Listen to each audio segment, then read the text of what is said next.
Thai police have arrested 10 protesters ahead of tomorrow's massive anti-government rally in Bangkok. Crowds have already begun gathering at the city's Democracy Monument, calling for reforms. Protesters are expected to surround the Prime Minister's office in the afternoon. Now, the protest marks the 47th anniversary of the 1973 student uprising. Police will deploy around 3,000 officers to maintain order. Saksesa Sambat reports.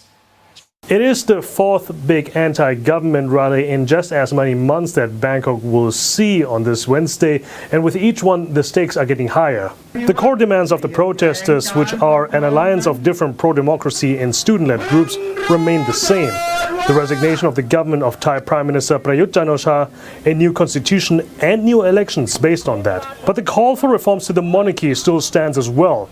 Those include, broadly speaking, the abolishment of the lèse majesté law, which criminalizes criticisms against the monarchy, and also more accountability and transparency in the palace's dealings and decisions. That's until just recently was something that was being whispered behind closed doors, but for several weeks now, these things are out in the open. For this protest, the activists have picked another day with some historic symbolism. On this day, October 14, 1973, a student uprising has ended a military dictatorship and brought in political changes. But these were short-lived, as a few years later, in 1976, another student protest was cracked down with lethal force by the government and right-wing militias. This incident would later go down in the history books as the Thammasat massacre.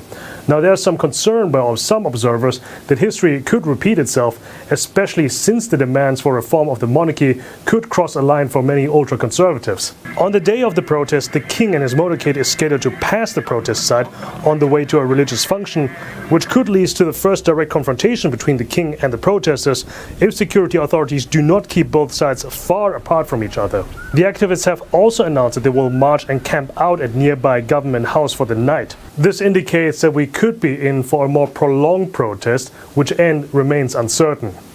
Saksesa Sambat, CNA Bangkok.